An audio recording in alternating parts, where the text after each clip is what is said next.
Hello नमस्कार दोस्तों। Dream path academy के इस ऑनलाइन प्लेटफॉर्म पर आपका स्वागत है।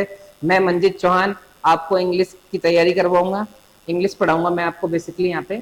और दूसरी बात, अभी फोर्थ ग्रेड का एग्जाम है आपका 19 सितंबर को, तो उसी को ध्यान में रखकर हमने एक सीरीज बनाई है जिसमें आपको सेंटेंस ऑफ करेक्शंस या फिर भी जो भी फोर्थ ग्रेड के एग्जाम में आने वाले क्वेश्चंस हैं मैं उन सभी को आपको यहाँ पर करवाऊंगा, ठीक है ना। अभी 19 डेज है हमारे पास, मैं धीरे धीरे सारी एक एक सीरीज लेके आऊंगा। एक्टिव पैसिव की एक सीरीज ले आया, फिर करेक्शन के लिए आया, फिर ट्रांसफॉर्मेशन के लिए आया। ऐसे जो जो टॉपिक्स हैं उनके ऊपर एक एक सीरीज ले आऊंगा, या फिर मिक्स क्वेश्चंस यानी 150-200 क्वेश्चंस का एक पूरा वीडियो लेके आऊंगा। आपको बस उसको ध्यान से देखना है और अपने नोट्स बनाने हैं। उस सीरीज को कंप्लीट देखना, उससे बाहर आपका क्वेश्चन नहीं जाएगा। देखिए, अभी हम एक क्वेश्चन अभी हम एक इस पे बात कर लेते हैं, correction of sentence error. Sentence error से आपसे करेक्शन ऑफ सेंटेंस एरर का एक क्वेश्चन आएगा जिसमें आपसे एरर्स पूछेगा। हो सकता है एक नहीं, दो नहीं, तीन चार क्वेश्चन आपसे इससे पूछ ले। फोर्थ ग्रेड का है करेक्शन ऑफ सेंटेंस। देखिए, तो पहला क्वेश्चन है आपके सामने। पहला क्वेश्चन दिया है, the man can not live by bread alone. इसका मतलब क्या है? इसने बोला है कि आप देखो, आपसे करेक्शन कैसे पूछा जाता है कि आपको चार ऑप्शन दे दिए यहाँ पर कि बताओ ए में गलती है। आप मुझे बताओ ए में गलती है, या फिर इस वाले पार्ट में गलती है, या फिर इस वाले पार्ट में गलती है, या फिर कोई गलती नहीं है, तो आप नो एरर सेलेक्ट करेंगे, ठीक है। तो हमने पहले देखा the man can not live by bread alone. हमने देखा मैन क्या है यहाँ पर? सब्जेक्ट है, ठीक है। मैन क्या है यहाँ पर? सब्जेक्ट है। ये इसकी वर्ब हो गई। कैन एक मॉडल ऑक्सिलरी वर्ब है और उसके साथ वर्ब की फर्स्ट फॉर्म आती है, ये भी ठीक है। लिव बाय का मतलब होता है किसी पर रहना, डिपेंड रहना। डिपेंड रहना किस पर? ब्रेड। लिव बाय का मतलब क्या होता है? लिव बाय डिपेंड रहना, या फिर आप इसको बोल सकते हैं क्या, उसका रहने का तरीका, वे। लिव बाय गन वगैरह से, लिव बाय ब्रेड अलोन। तो ये इसके लिए लिखा गया है। यानी ये सेंटेंस में देखा जाए तो कोई एरर दिख नहीं रही हमें। लेकिन आप देखो, आर्टिकल्स आपने पढ़े होंगे, तो आपको जब भी मैन, वुमन, गॉड, अगर ये जनरल सेंस में लिखे मिले, ठीक है ना, ये सारी चीजें किस में लिखी मिले आपको? जनरल सेंस में।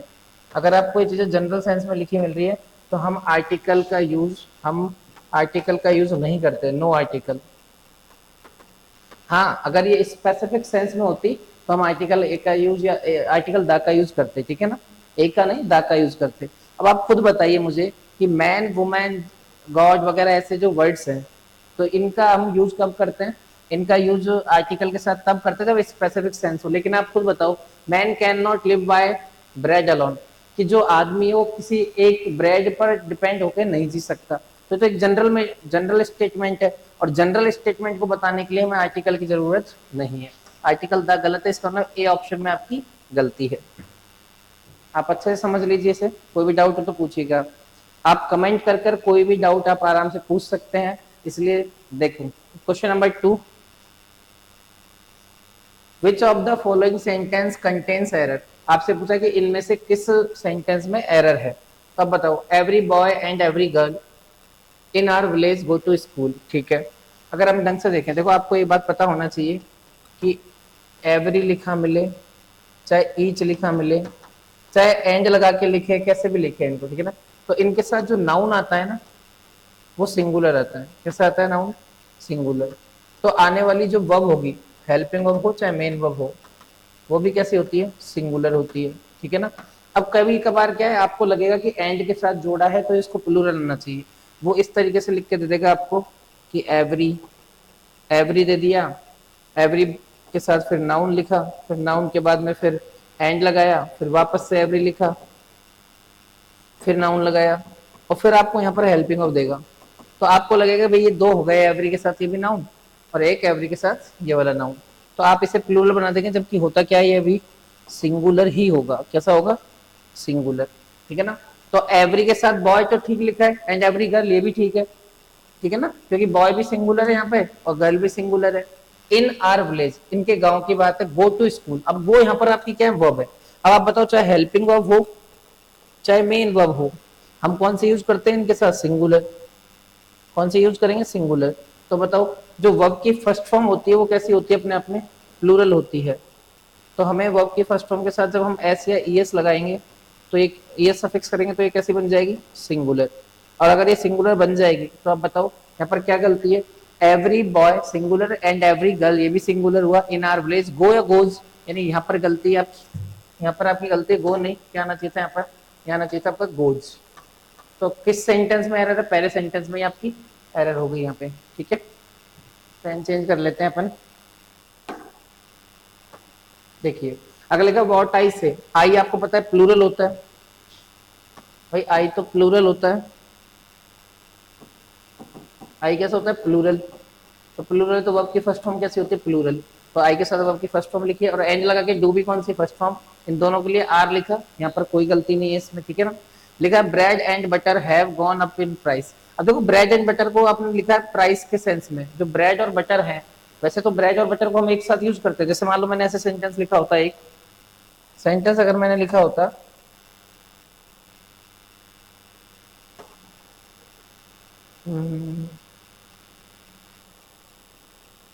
पेज,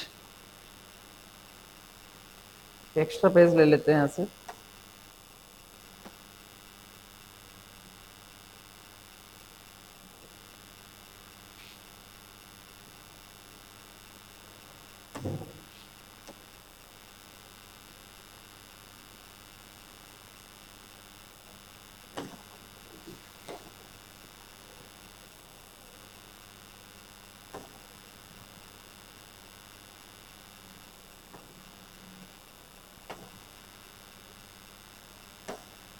चलो मैंने एक एक्स्ट्रा पेज लिया यहाँ पर।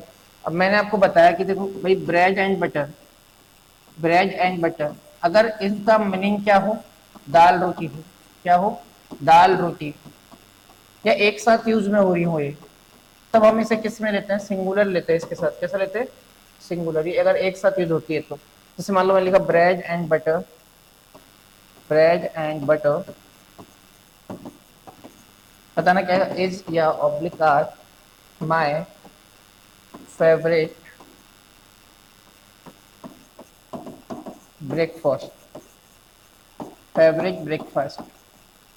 अब आपको बताना है इसमें कहाँ गलती है, bread and butter are my, is oblique are my favourite breakfast. तो आप बताओ ब्रेड एंड बटर को हम एक साथ यूज कर रहे हैं खाने के सेंस में, तो आर नहीं, अब क्या आएगा, इज। लेकिन जो इस क्वेश्चन की हम बात करें, इस क्वेश्चन में क्या है, bread and butter have gone, have के साथ प्लूरल है ना, क्यों यूज किया, क्योंकि प्राइस की बात कर रहा है कि ब्रेड और बटर की जो प्राइस है वो बढ़ गई है, तो खाने के सेंस में यूज नहीं हुआ और एक साथ भी यूज नहीं हुआ।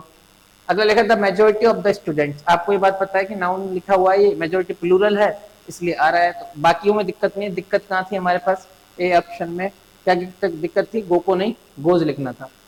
Very clear. चलो नेक्स्ट क्वेश्चन की तरफ बढ़ते हैं। Question number 77.4।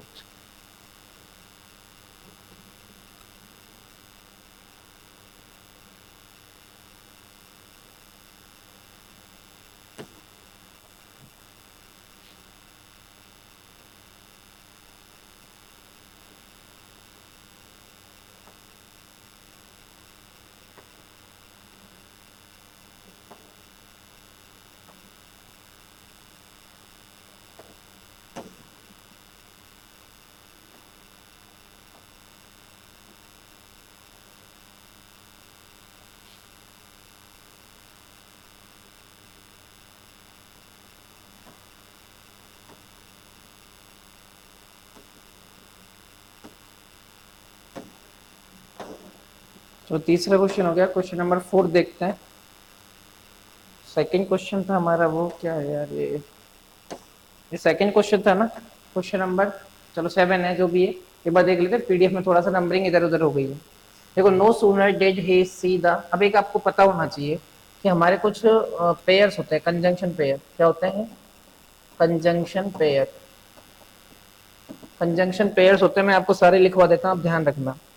आपको लिखा मिलेगा बिटवीन के साथ किसका पेयर होता है, बिटवीन के साथ होता है एंड का पेयर, ठीक है।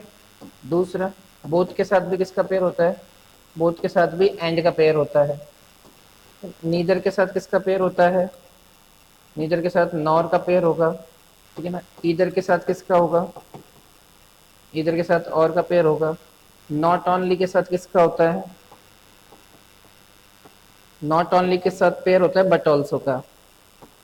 ठीक है, एक आपसे पूछ लेगा एल्स के साथ बताओ किसका पेयर होगा, एल्स के साथ होगा बट का। आपसे पूछेगा नो सूनर के साथ बताइए, तो नो सूनर के साथ ध्यान रखेंगे देन का पेयर होता है THAN, इसका पेयर होता है देन का। आपसे पूछेगा नो सूनर हो गया हार्डली, स्केसली, रेयरली, बेयरली, इनको बहुत इंपॉर्टेंट है ध्यान रखना। इन सब के साथ किसका पेयर होता है? तो इनके साथ होता है व्हेन या फिर बिफोर का पेयर आप लगा सकते हैं। ठीक है, तो मैक्सिमम व्हेन को सही माना जाता है, बिफोर भी लिख सकते हैं। ये सारे आपके पेयर्स होते हैं, ये सारे के सारे क्या है आपके पेयर्स हैं। तो नो सूनर डिड ही सी, तो आप देखो ये आपको पेयर है आपके। तो हमने सबसे पहले देखा कि नो सूनर के साथ पेयर किसका लगा रखा है, तो नो सूनर के साथ उन्होंने पेयर लगाया वैन का, जबकि नो सूनर एक कंपेरेटिव डिग्री है। नो सूनर के साथ किसका पेयर आएगा? वैन का नहीं, यहाँ पर आना चाहिए देन। क्या आना चाहिए था यहाँ पर? देन। ठीक है ना। दूसरी बात, ये यानी करेक्शन किसमें है इसमें? नो सूनर डिड ही सी, इस टीचर ने वैन नहीं देन, यानी सी ऑप्शन आपका इसका करेक्ट हुआ कि यहाँ पर देन आना चाहिए था, वैन पूरी तरीके से गलत है। दूसरी बात आप इसमें क्या रखेंगे, देखो दूसरी बात यह है कि जब भी ये नेगेटिव एडवर्ब्स हैं सारी की सारी, मैं आपको यहाँ पर एक चीज समझा देता हूँ। देखिए अगर कभी भी ये नेगेटिव वर्ड्स या फिर कोई भी एडवर्ब इनमें से, चाहे आपको स्पेशली लिखा मिले, चाहे आपको हार्डली लिखा मिले, स्केसली, हार्डली, रेयरली, बेयरली, ठीक है ना, या फिर नो सूनर, इनमें से कोई भी एडवर्ब सेंटेंस की कहां पर है? सेंटेंस की स्टार्टिंग में आए। एडवर्ब कोई भी हो, सेंटेंस की अगर स्टार्टिंग में आ रही है तो ये अपने बाद में क्या लेती है? ये अपने बाद में इन्वर्जन लेती है। क्या लेती है अपने बाद में? इन्वर्जन। और इन्वर्जन क्या होता है? इन्वर्जन होता है आपका पहले हेल्पिंग वर्ब आती है, उसके बाद सब्जेक्ट, उसके बाद मेन वर्ब, फिर ऑब्जेक्ट। समझ गए क्या भाई? कि इनके साथ जो पेयर है वो पेयर इधर लग जाएगा, लेकिन इनके साथ जो एडवर्ब आनी है, अगर सेंटेंस की शुरुआत में एडवर्ब लिखी है तो पहले क्या आएगा? इनके बाद में क्या आएगा? इन्वर्जन आएगा। इन्वर्जन का आपको ध्यान रखना है। अब इन्वर्जन के नाम पर देखो, अगर मान लेते हैं कि वहां पर वर्ब ही नहीं लिख रखी हो, अगर वर्ब नहीं है तो, अगर क्या नहीं हो? मेन वर्ब नहीं हो तो हम कैसे बनाएंगे इन्वर्जन उसका? अगर फिर वर्ब की फर्स्ट फॉर्म लिखी होगी तो हम क्या लिखेंगे? डू के साथ सब्जेक्ट लिखेंगे और फिर क्या लिखेंगे? वर्ब की फर्स्ट फॉर्म। अगर सेकंड फॉर्म लिखी होगी तो क्या लिखेंगे? डिड के साथ सब्जेक्ट लिखेंगे और वर्ब की कौन सी फॉर्म? First form. अगर वर्ब की फर्स्ट फॉर्म के साथ एस या ईएस लिखा होगा तो हम डज के साथ क्या लिखेंगे? सब्जेक्ट और उसके साथ में वर्ब की फर्स्ट फॉर्म। और अगर हेल्पिंग वर्ब के साथ में कोई चीज लिखी होगी तो हेल्पिंग वर्ब को एज इट इज उठा के लिख देंगे आगे, और सब्जेक्ट को क्या लिख देंगे? पीछे लिख देंगे। ठीक है, चलो तो हम क्वेश्चन नंबर ये देखते हैं। हमारा क्वेश्चन क्या कह रहा है? हमारा क्वेश्चन हमारा ये था, तो हमने देखा नो सूनर, सेंटेंस की शुरुआत में नेगेटिव एडवर्ब, सेंटेंस के शुरुआत में इसीलिए पहले क्या आया? इन्वर्जन आया, तो हेल्पिंग को पहले लिखा, फिर डिड के साथ ही लिखा सब्जेक्ट, और ये वर्ब की फर्स्ट फॉर्म है। देखो डिड के साथ वर्ब की फर्स्ट फॉर्म है, यानी सही लिखा हुआ है, इसमें कोई भी गलती नहीं है। और जो गलती थी इसकी पेयर की थी, नो सूनर के साथ वैन का पेयर नहीं आता, किसका आता है? देन का पेयर आता है। देखिए नेक्स्ट क्वेश्चन,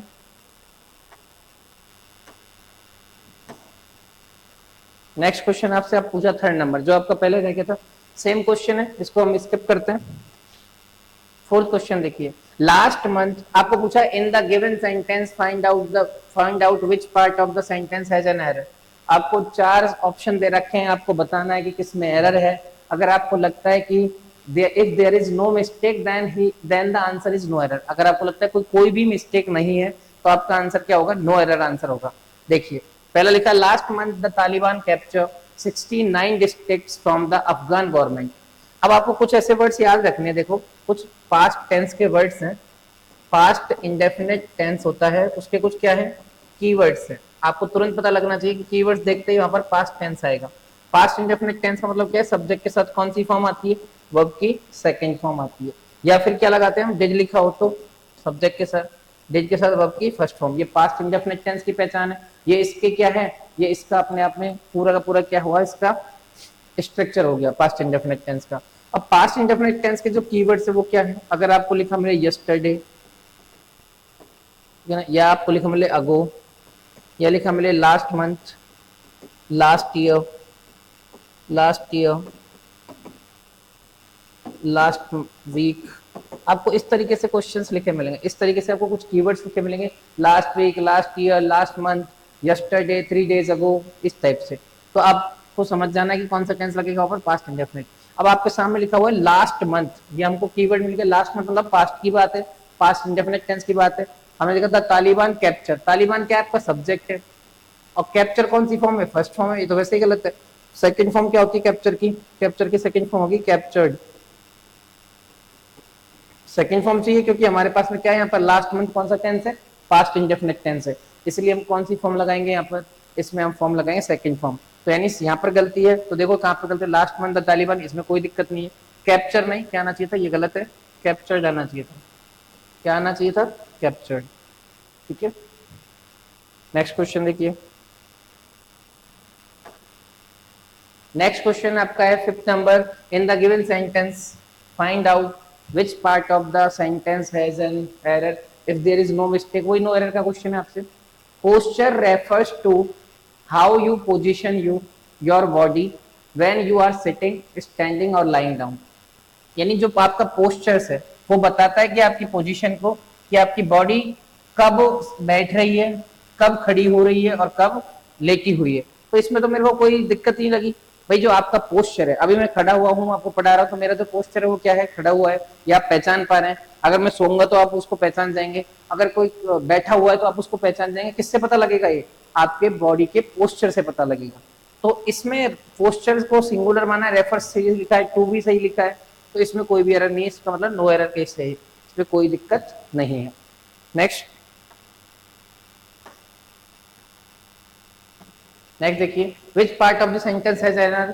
देखो एरर पूछा आपसे, of 3 wild beasts in the cage this one seems the most ferocious. देखो एक बात ध्यान रखना, जब भी हम दो की बात करें, दो में से किसी एक को अच्छा बताएं, तो हमारा क्या बनता है, हम लिखते हैं ऑफ द टू। क्या लिखते हैं, ऑफ द टू। और जो जिसके भी कंपैरिजन में, मान लो मैं बोलूं दो भाइयों में से राहुल एक अच्छा लड़का है, तो दो भाइयों के लिए हम प्रपोजिशन क्या लगाएंगे, दो के लिए भी ऑफ ही लगाएंगे। ठीक है ना, आपको देन लिखा मिलता है, इन लिखा मिलता है, सारे गलत हैं। ऑफ द टू ब्रदर्स, ठीक है ना, ऐसे लिखते। और ब्रदर्स जो भी यहाँ पर नाउन होगी वो लिखेंगे। और आर्टिकल कौन सा आता है, द के साथ में कंपैरेटिव डिग्री लिखा जाता है। क्या लिखी जाती है, द के साथ कंपैरेटिव डिग्री लिखी जाएगी।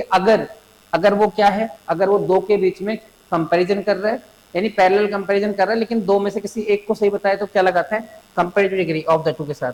और of the more than two लिखा मिले, of the more than two लिखा मिले, तो आप समझ जाओ कि जब दो से ज्यादा में से कंपैरिजन करके किसी को बताया जा रहा है, तो कौन सी डिग्री आएगी, आर्टिकल द के साथ में सुपरलेटिव डिग्री आएगी। कौन सी डिग्री आएगी, सुपरलेटिव डिग्री आएगी। जैसे मान लो मैंने एक एग्जांपल लिखा, चलो मैं एक एग्जांपल पूछ ही लेता हूं आपसे, तो आप खुद बताइए। यहाँ पे पहले ये देखिए, ऑफ द 3 वाइल्ड बीस्ट, यानी 3 बड़े जानवरों में से, 3 wild beast, of the 3 wild beast, इन 3 बड़े जानवरों से में से, इन द केज, केज में, दिस वन, यानी किसी एक को बता रहा, this one seems the most ferocious, खूंखार। फेरोसियस का मतलब क्या होता है, खूंखार, खूंखार। तो आप बताइए कि 3 बड़े जानवरों में से जो मोस्ट फेरोसियस था एक, ठीक है ना, यह एक मोस्ट फेरोसियस था। तो आप खुद बताओ कि आप 3 में से बात करें तो मोस्ट की लिखेंगे, मोस्ट क्या है, सुपरलेटिव डिग्री है आपकी, सुपरलेटिव डिग्री लिख के उसके साथ आर्टिकल द आया, कोई दिक्कत नहीं है, यानी इसमें भी नो एरर है। अब मैं इन दोनों क्वेश्चनों को समझाता हूं कि इस तरह के क्वेश्चन आते कैसे। जैसे मान लो मैंने आपको लिखा,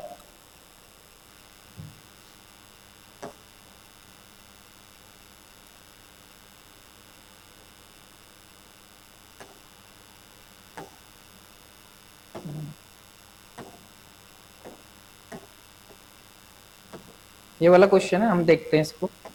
देखो मैंने क्या लिखा, मान लेते मैंने एक क्वेश्चन लिखा आपको, in the 2 brothers Mohan is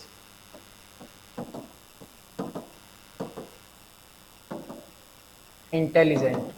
आप बड़े ध्यान से समझना इस क्वेश्चन को। मैंने लिखा in the 2 brothers Mohan is intelligent, यानी 2 भाइयों में से मोहन क्या है, इंटेलिजेंट है। तो आप बताओ इनमें मैंने किसको कंपैरिजन किया, दो भाइयों को कंपैरिजन किया, और किसके बारे में बता रहा है, किसी एक के बारे में बता रहा है कि वो इंटेलिजेंट है। तो जब दो भाइयों को कंपैरिजन किया, कंपैरेटिव डिग्री कौन सी आनी चाहिए, कंपैरेटिव डिग्री आनी चाहिए। तो इंटेलिजेंट तो पॉजिटिव डिग्री, तो इसको पहली बात तो इन नहीं, क्या आता है ऑफ। यहाँ करा of the two brothers Mohan is intelligent, ठीक है ये पॉजिटिव डिग्री है, लेकिन हमें इसे किस में बनाने पड़ेगा, कंपैरेटिव में। तो बताया हमने क्या लिखा, इज द मोर इंटेलिजेंट, क्या लिखा हमने, इज द मोर इंटेलिजेंट। क्या इतनी बातें समझ में आ गई क्या। आर्टिकल द के साथ सुपरलेटिव कंपैरेटिव डिग्री क्यों लगाई, यहाँ पे देखिए क्यों लगाई हमने कंपैरेटिव डिग्री।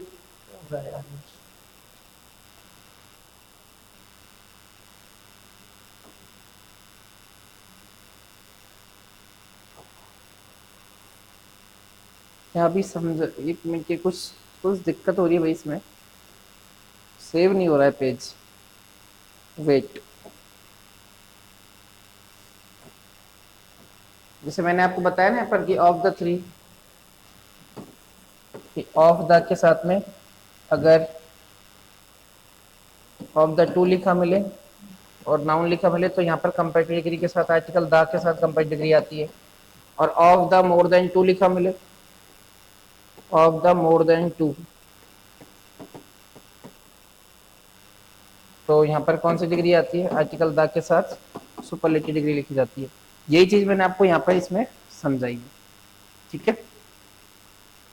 तो इस वाले सेंटेंस में कोई भी एरर नहीं है क्योंकि आर्टिकल द के साथ सुपरलेटिव डिग्री लिखी है, क्योंकि दो से ज्यादा की बात हो रही है, इसलिए नो एरर था ये क्वेश्चन, ठीक है।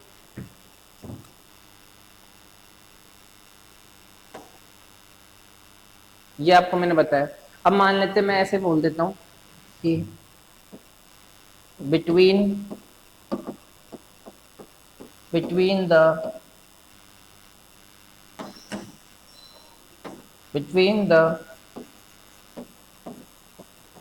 three sisters, between the three sisters, Rajni,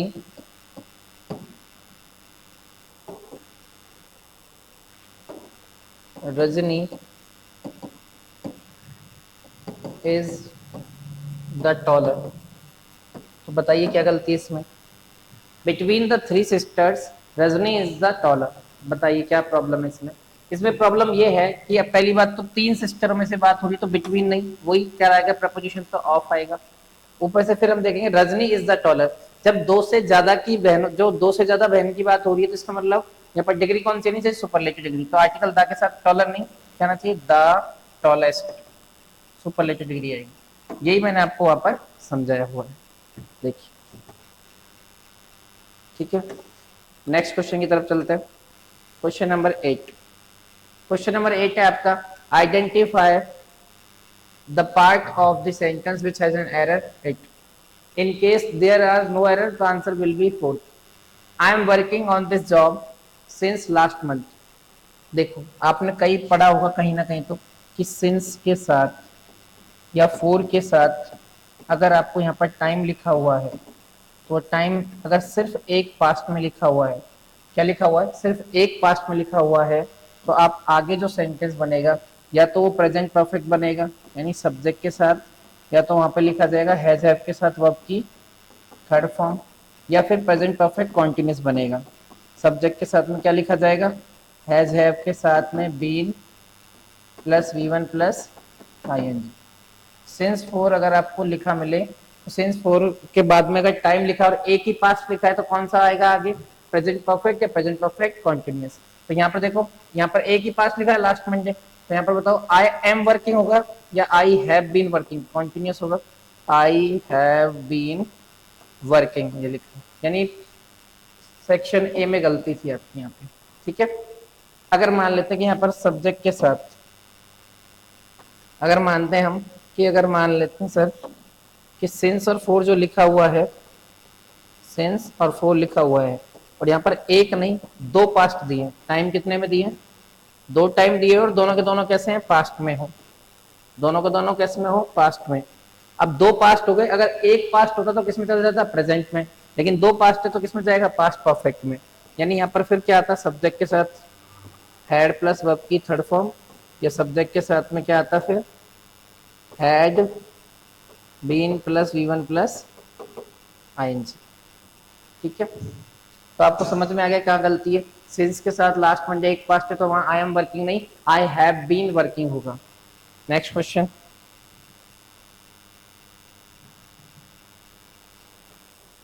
ठीक है,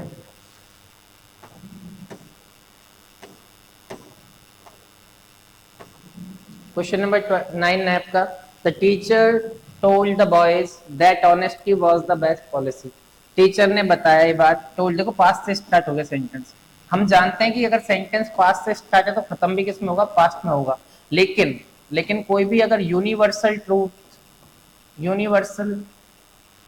ट्रुथ लिखा मिले, यूनिवर्सल ट्रुथ लिखा मिले तो किस में जाएगा फिर वो। अगर आपको यूनिवर्सल ट्रुथ लिखा मिला है तो फिर वो प्रेजेंट इंडेफिनिट में ही रहता है। किसमें रहता है, प्रेजेंट इंडेफिनिट। तो आप बताओ, the teacher told the boys, teacher ने लड़कों को बताया कि honesty that honesty was the best policy. Honesty best policy थी नहीं, आज भी है। Honesty is the best policy, यानी किस में एरर है आपके, फोर्थ में एरर है। Next question, identify question number 10, identify the spot in error. देखो एरर बताना है आपको। स्लो एंड स्टडी, आप जानते हैं यूनिवर्सल ट्रुथ में ही आता है ये भी। यूनिवर्सल ट्रुथ आपके कोई भी प्रोवर्ब हो गई, प्रोवर्ब यानी कहावतें। प्रोवर्ब क्या होती हैं, कहावतें। प्रोवर्ब हो गई तो ये सारी की सारी किस में लिखी जाती है, प्रेजेंट इंडेफिनिट टेंस में। किस में लिखी जाएंगी, प्रेजेंट इंडेफिनिट टेंस। यानी सब्जेक्ट के साथ क्या आना चाहिए, वर्ब की फर्स्ट फॉर्म या फर्स्ट फॉर्म के साथ में एस या ईएस। तो देखो स्लो एंड स्टडी अपने आप में एक क्या है, स्लो एंड स्टडी कछुआ और खरगोश की कहानी का टाइटल है। और उस टाइटल को देखने के लिए स्लो एंड स्टडी नहीं, विन तो प्लूरल हो गया, क्या लेना चाहिए, विंस। क्या होना चाहिए यहाँ पर, विंस द रेस, यानी सॉरी सेकंड में एरर। किस में एरर है आपकी, इस वाले पार्ट में एरर हो गई। नेक्स्ट क्वेश्चन, क्वेश्चन नंबर 14 है आपका, 11 नंबर है। The teacher with all the students are in the class now. देखो आप इतना ध्यान रखना कि कभी भी दो नाउन, नाउन 1 और नाउन 2 या कितनी भी और किसी भी प्रेपोजिशन से जुड़ी मिले, किससे जुड़ी हुई मिले, प्रेपोजिशन। अब प्रेपोजिशन कुछ भी हो सकता है, वहां पर ऑफ हो सकता है, इन हो सकता है, अबाउट हो सकता है, ठीक है, विद हो सकता है, एज हो सकता है, एज सुन एज हो सकता है, इस टाइप के आ जाएंगे, ठीक है ना। इस टाइप के कुछ भी, टुगेदर विद हो सकता है। तो आपको ध्यान रखना है कि जब भी इसके साथ हेल्पिंग वर्ब और मेन वर्ब आए तो हेल्पिंग और मेन वर्ब इस नाउन 1 के अकॉर्डिंग, किसके अकॉर्डिंग आती है, इस नाउन 1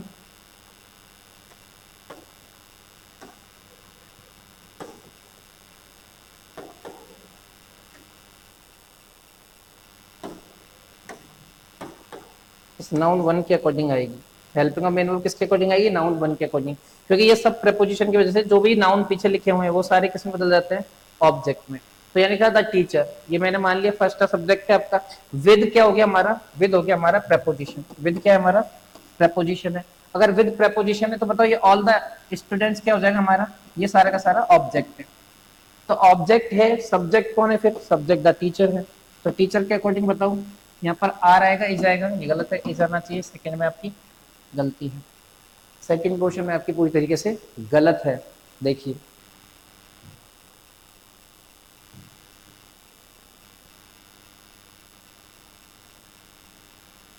नेक्स्ट क्वेश्चन है आपका, identify the spot of an error which in, देखो either the officer and the senior cadets commands the boys. अब एक बात ध्यान रखें, आपको मैंने ये तो बताया ही है कि ईदर के साथ किसका पेयर हो, और का, नीदर के साथ किसका पेयर होगा, नॉर का, नॉट ओनली के साथ किसका पेयर होगा, नॉट ओनली के साथ होगा बट ऑल्सो का पेयर। ये पेयर तो हमने कर लिए थे, लेकिन अब जब हेल्पिंग ऑफ की बात आती है, ठीक है ना, हेल्पिंग ऑफ की जब भी बात आएगी तो आप ध्यान रखना, हेल्पिंग ऑफ जहां भी लिखी होगी, जब भी ये पेयर में लिखे होंगे तो जहां पर भी हेल्पिंग ऑफ लिखी होगी उसके जस्ट नजदीक वाले सब्जेक्ट के अकॉर्डिंग हेल्पिंग ऑफ आएगी। जब भी पेयर कंजंक्शन आता है तो हेल्पिंग ऑफ उसके जस्ट नियर जो सब्जेक्ट होगा उसके अकॉर्डिंग आएगी। तो हम देखते हैं यहाँ पर इधर के साथ और का पेयर, ठीक है, इधर द ऑफिसर द और द सीनियर कैडेट्स, ये प्लूरल है, प्लूरल है ना कैडेट्स। तो बताओ ये कमांड्स क्या है, वर्ब है आपकी, और वर्ब की फर्स्ट फॉर्म के साथ अगर एस या ईएस है तो ये क्या बनती है, सिंगुलर। हमें कैसा चाहिए भाई बताइए, क्या गेट्स प्लूरल, तो प्लूरल तो एस हटाओ, सिर्फ क्या आएगा V1 कैसा होता है प्लूरल। तो यहाँ पर क्या गलती है, कमांड्स नहीं कमांड होना चाहिए, कमांड्स नहीं कमांड होना चाहिए। Next question, the military has left for their positions a few days ago. अभी मैंने आपको बताया था अगो लास्ट वीक वगैरह किसको बताते हैं, पास्ट इंडेफिनिट को, यानी सिर्फ वर्ब की कौन सी फॉर्म आएगी, सेकंड फॉर्म। तो हम यहाँ देखते हैं द मिलिट्री, तो हैज गलत है, कौन सी आएगी, सिर्फ हैज लेफ्ट थर्ड फॉर्म है। देखो लीव की फर्स्ट फॉर्म क्या होती है लीव, सेकंड फॉर्म क्या होती है लेफ्ट, और थर्ड फॉर्म भी क्या होती है लेफ्ट। अगर मैं इस लेफ्ट को किसी हेल्पिंग ऑफ के साथ यूज करूंगा तो थर्ड फॉर्म है, और डायरेक्ट यूज कर लूंगा तो सेकंड फॉर्म है। तो यहाँ पर हैज गलत है। अब ये देखो लेफ्ट को सिर्फ क्या आएगा, the military left, second form में हो जाएगा ये। वैसे हैज के साथ थी तब तो कौन सी थी, थर्ड फॉर्म थी, यानी गलती किसमें है, दूसरे ऑप्शन में। क्या इतनी बातें आपको समझ में आती है कि नहीं आती?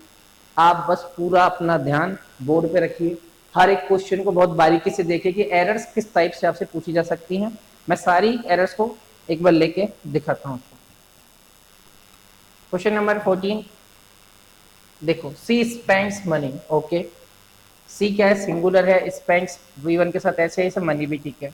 एज दो देखो एक बात ध्यान रखना, ये दो वर्ड्स हैं, एक तो एज दो और एक होता है एज इफ। ये दोनों के दोनों इमेजिनेशन को बताते हैं, किसको बताते हैं, इमेजिनेशन। और इमेजिनेशन को बताते हैं इसीलिए इनके साथ सब्जेक्ट के साथ क्या आता है, वर आता है। भले ही सब्जेक्ट सिंगुलर हो चाहे प्लूरल हो, सिंगुलर हो चाहे प्लूरल, लेकिन अगर आपको क्या लिखा मिले, एज दो या एज इफ लिखा मिले, इनका मतलब होता है जैसे कि, जैसे कि इनका क्या मतलब है, जैसे कि। तो सब्जेक्ट के साथ फिर वहां पर क्या आएगा, हमेशा ध्यान रखना वर्ब आएगा, या वर्ब नहीं है तो वर्ब की कौन सी फॉर्म आएगी, सेकंड फॉर्म आएगी। तो हम देखते हैं यहाँ पर एज दो सी, ठीक है, would be very rich man, तो वुड बी नहीं, वुड बी ये पास्ट का नहीं, हमको सेकंड फॉर्म लिखनी है, बी की सेकंड फॉर्म क्या होती है, वर। तो ये वुड बी गलत है, क्या आना चाहिए वर, यानी तीसरे ऑप्शन में गलत है। आप ध्यान रखें बी है ना, बी इसकी तीन फॉर्म्स होती हैं, देखो फर्स्ट फॉर्म क्या होती है इसकी, is M R, second form ही क्या होती है इसकी, वॉज वर, और थर्ड फॉर्म होती है इसकी बीन। थर्ड फॉर्म कौन सी होती है, बीन। तो आप खुद बताइए सेकंड फॉर्म यूज करनी है हमें, सेकंड फॉर्म के लिए हम क्या लगाएंगे, वुड बी की कौन सी फॉर्म आएगी, सेकंड फॉर्म वर। मैंने बोला ना चाहे सब्जेक्ट आपका सिंगुलर हो चाहे प्लूरल हो, पर अगर एज दो एज इफ लिखा है तो कौन सा आना चाहिए, सेकंड फॉर्म वर आएगी, ठीक है।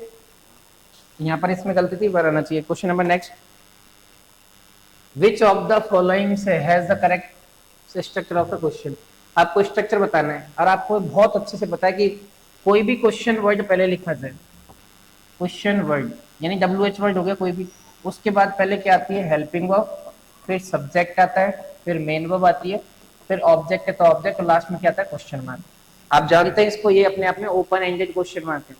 क्लोज एंडेड में क्या होता है, हेल्पिंग वर्ब पहले आती है, फिर सब्जेक्ट, फिर मेन वर्ब, फिर ऑब्जेक्ट, और लास्ट में क्वेश्चन मार्क। अगर क्वेश्चन वर्ड दिया हुआ है, W या H वर्ड दिया हुआ है, तो पहले वो आएगा, उसके बाद हेल्पिंग वर्ब आएगी, ठीक है ना।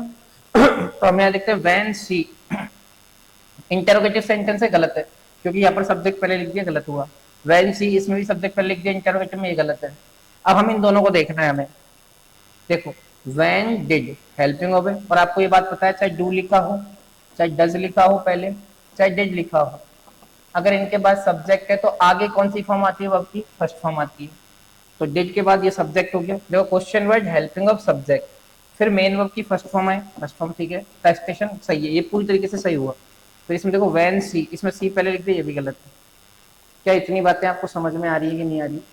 इंटरोगेटिव सेंटेंस में हेल्पिंग वर्ब को पहले लिखते हैं, फिर सब्जेक्ट, फिर मेन वर्ब। लेकिन कभी कभार ऐसा हो कि क्वेश्चन वर्ड पहले लिख दिया जाए तो हेल्पिंग वर्ब भी पहले आ जाएगी। इज इट क्लियर और नॉट? हाँ भाई, इसको बहुत तरीके से देखना आप देखना धीरे धीरे धीरे धीरे आपके सेंटेंस ऑफ करेक्शन पूरा करेक्ट होके आएगा। इस बार कोई गलती नहीं करेंगे आप। देखिए honey is preferable than sugar. देखो एक बात आप ध्यान रखें, कुछ वर्ड्स हैं जैसे प्रीफर, प्रेफरेबल, प्रेफर, प्रेफरेबल, ठीक है ना, नेक्स्ट, फर्दर, ये सारे। तो इनके साथ जब भी कंपैरिजन लिख करते हैं ना, तो अब कई लोग इसके साथ देन लगाते हैं, देन गलत है। क्या आता है इनके साथ, टू आता है, ये ध्यान रखें। इनके साथ क्या आता है, टू आता है। और ऐसे कुछ और भी हैं जिनके साथ IOR लगे, जैसे मान लो आपको लिखे मिलते junior senior, anterior, prior, exterior, इस टाइप के वर्ड्स हैं, तो आप ध्यान रखना इन सब के साथ भी देन नहीं, देन का यूज नहीं करते कंपेरिजन के लिए, हम किसका यूज करते हैं, टू का। तो आप देखिए honey is preferable than sugar, ठीक है, देन वैसे भी गलत था, प्रेफरेबल के साथ ये तो गलत हो गया। हनी इज मोर प्रेफरेबल, ठीक है, यानी कंपेरिजन हो रहा है, देन तो नहीं आएगा। Honey is more preferable to sugar, ये हो सकता है। Honey is preferable to sugar, बताइए भाई, प्रेफरेबल तो अपने आप में क्या है, प्रेफरेबल तो कंपेरिजन डिग्री नहीं है, ये तो पॉजिटिव डिग्री है। प्रेफरेबल कौन सी है, पॉजिटिव डिग्री। अगर मोर बताना है आपको तो मोर प्रेफरेबल होना चाहिए। अरे हाँ है ना, बताइए कौन सा करेक्ट आंसर होगा, आप बताइए सेंटेंस में कौन सा करेक्ट आंसर होगा।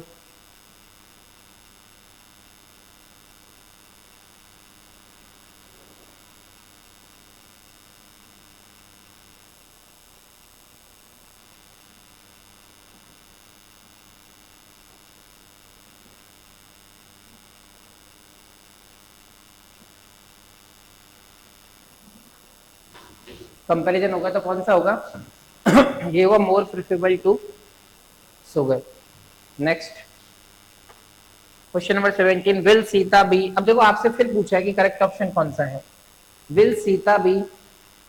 अच्छा, ये इफ के साथ लिखे हुए देखो सारे सेंटेंस, ये विल वुड वगैरह, ये पहले मैं आपको इसको कंडीशंस बता देता हूँ कौन कौन सी कंडीशंस होती हैं।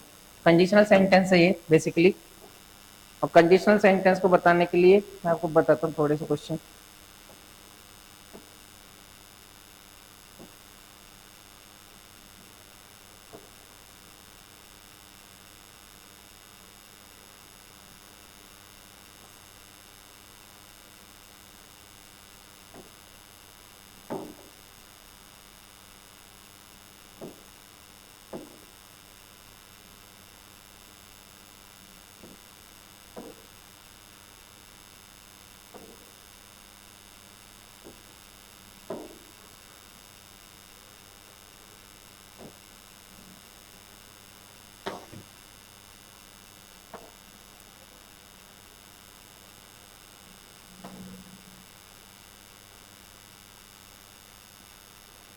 देखिए कंडीशंस कौन कौन सी होती हैं, अगर आपको इसके साथ यहाँ पर कंडीशन लिखी मिल रही है और इधर क्या लिखा मिल रहा है, रिजल्ट, तो ध्यान रखें कंडीशन अगर सब्जेक्ट के साथ V1 या V1 के साथ S या ES लिखी मिले तो इधर रिजल्ट जो आएगा वो किस में आता है, विल, सब्जेक्ट के साथ में विल या सेल के साथ वर्ब की फर्स्ट फॉर्म, यानी फ्यूचर इंडेफिनिट में उसका रिजल्ट आएगा।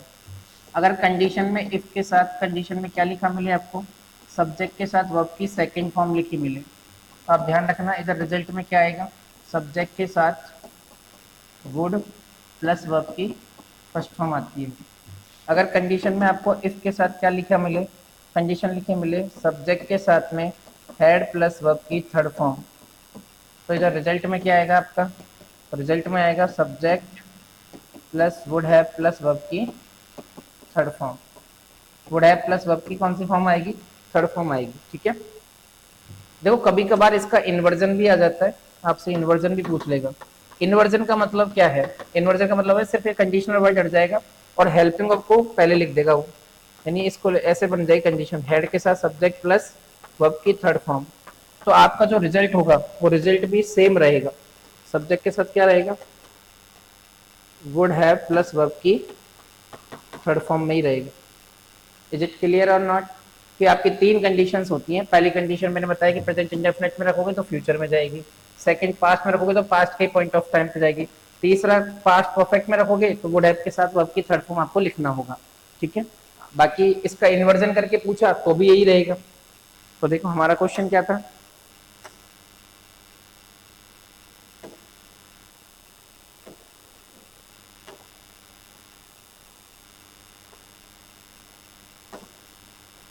अरे यार कहाँ गायब हो जाती है बार बार, मैंने तीन कंडीशंस लिखी थी आपको यहाँ पे,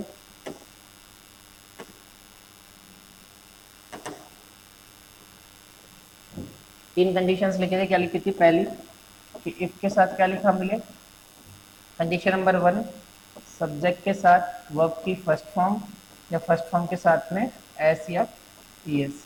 तो आगे जो रिजल्ट होगा वो किस में जाएगा, सब्जेक्ट के साथ में विल या फिर सेल के साथ वर्ब की फर्स्ट फॉर्म में। दूसरा कंडीशन मैंने अगर आपको लिखी इफ के साथ, क्या कंडीशन लिखी गई, सब्जेक्ट के साथ वर्ब की सेकंड फॉर्म पास्ट में, तो रिजल्ट आपका किस में जाता है, सब्जेक्ट के साथ में वुड प्लस वर्ब की फर्स्ट फॉर्म में।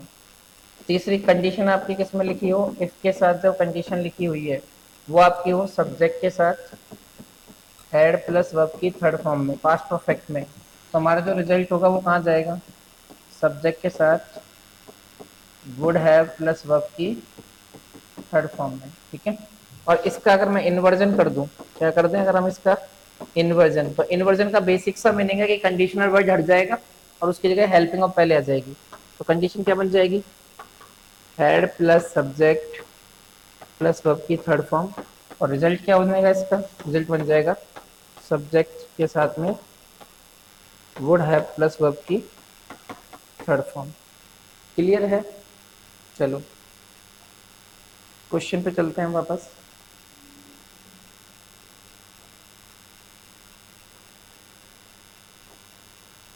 Will Sita be in time if she got. देखो अगर मैं देखता हूँ विल के साथ फर्स्ट फॉर्म है ये, और तो इधर विल के साथ फर्स्ट फॉर्म है तो उधर क्या आना चाहिए, प्रेजेंट इंडेफिनिट V1 या V1 के साथ एस है यस, लेकिन गॉट तो सेकंड फॉर्म है, यानी ये ऑप्शन तो गलत है। वुड सीता बी, मैं मान लेता हूँ वुड के साथ ये कौन सी फॉर्म है, फर्स्ट फॉर्म है, तो इफ के साथ ये हैड वी प्लस V3 है, V3 भी नहीं है तो ये भी गलत है। हमने देखा would Sita be in time, would के साथ वर्ब की फर्स्ट फॉर्म है, सी के साथ गेट, ये तो फर्स्ट फॉर्म आ गया, सेकंड फॉर्म आनी चाहिए, ये भी गलत है।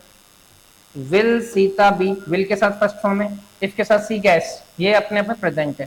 देखो ये इफ के साथ सब्जेक्ट के साथ कौन सी है, वर्ब की फर्स्ट फॉर्म के साथ एस या ई एस है, तो यहाँ पर विल के साथ क्या है, फर्स्ट फॉर्म है बी की, तो यानी ये पूरी तरीके से सही हुई कंडीशन। कंडीशन नंबर 4 इसका करेक्ट आंसर हुआ।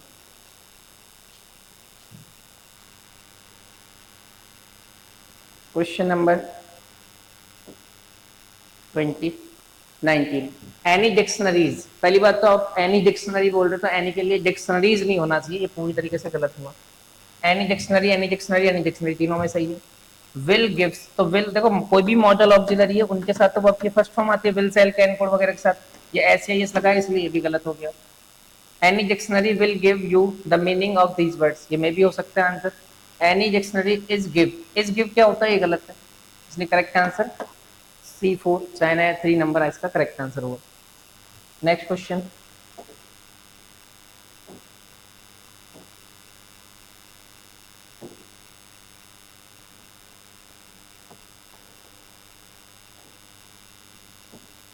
क्वेश्चन नंबर 18, 17 हो गया ना, कहाँ 19 हो गया, ओके एक बार एक कुछ थोड़ा सा देखते हैं। Question number 18, many of flowers. देखो आप ध्यान रखें, अगर आपके साथ में मैनी लिखा मिले, मैनी सिर्फ मैनी, तो आगे आने वाला नाउन प्लूरल नाउन होता है, और प्लूरली क्या आती है उसके साथ में, प्लूरली वर्ब आती है, ठीक है ना। लेकिन अगर मैनी के साथ आपको क्या लिखा मिले, मैनी के साथ आर्टिकल ए या एन लिखा मिले, तो आगे आने वाली नाउन क्या आती है, सिंगुलर, और आगे आने वाला वर्ब भी कैसी आएगी, वर्ब भी आएगी आपकी सिंगुलर। क्लियर है, चलो देखते। तो मैनी ऑफ फ्लावर्स ये गलत हो गया, मैनी ऑफ फ्लावर्स ये गलत हो गया, क्योंकि मैनी के साथ ए लिखा है तो सिंगुलर आना चाहिए, सिंगुलर आना चाहिए, तो बताइए यहाँ पर गलती है नहीं, गलती है। Many of flower, many of flower, दोनों में आर नहीं आएगा, क्या आएगा, इज, सिंगुलर आएगा, इसलिए correct answer C4 China. Next, no other exercise is so invigorating as cycling. इसको आपको बदलना है, क्या सुपरलेटिव डिग्री में बदलना है, ठीक है ना। किसमें बदलना है, सुपरलेटिव डिग्री में इसका ट्रांसफॉर्मेशन करना है हमें। तो सुपरलेटिव डिग्री में ट्रांसफॉर्मेशन करने के लिए हम क्या करेंगे, देखो नो अदर एक्सरसाइज, तो सबसे पहले साइकिलिंग को उठाया, साइकिलिंग सब में लिखा है, साइकिलिंग साइकिलिंग साइकिलिंग, इसमें भी सब में सही है। सुपरलेटिव डिग्री है तो मोर नहीं आएगा, ठीक है ना। सुपरलेटिव डिग्री तो मोस्ट आएगा, मोस्ट आएगा, मोस्ट है, लेकिन यहाँ पर आर्टिकल दा नहीं है इसलिए गलत है। ये मोस्ट है, यहाँ पर भी आर्टिकल दा नहीं है, ये गलत है। Correct answer C4 China. Cycling is the most innovating of, और सबसे बड़ी बात ये ध्यान रखें, जब भी सब में से बताया जाए तो प्रपोजिशन क्या आता है, ऑफ आता है, अभी थोड़ी देर पहले ही हमने डिस्कस किया था, ठीक है ना। तो करेक्ट आंसर सी। यहाँ पर क्या लिखा है फ्रॉम, वैसे गलत था, और ये तो वैसे गलत है, सो के साथ लिख दिया। चलो क्वेश्चन नंबर नेक्स्ट।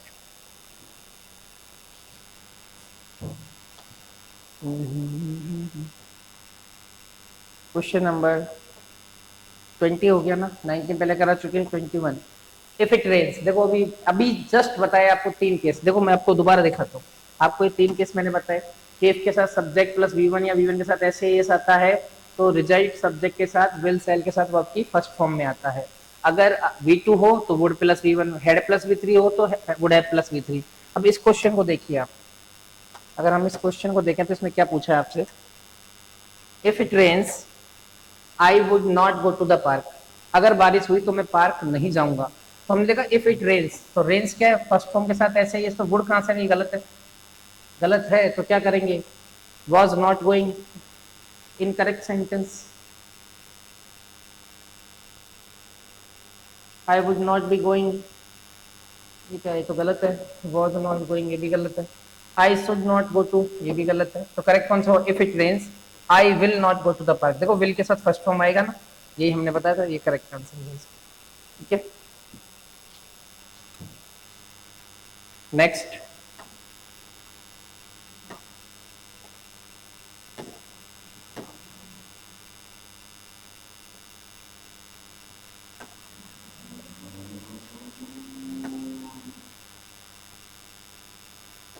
बाईस नंबर कहाँ गया,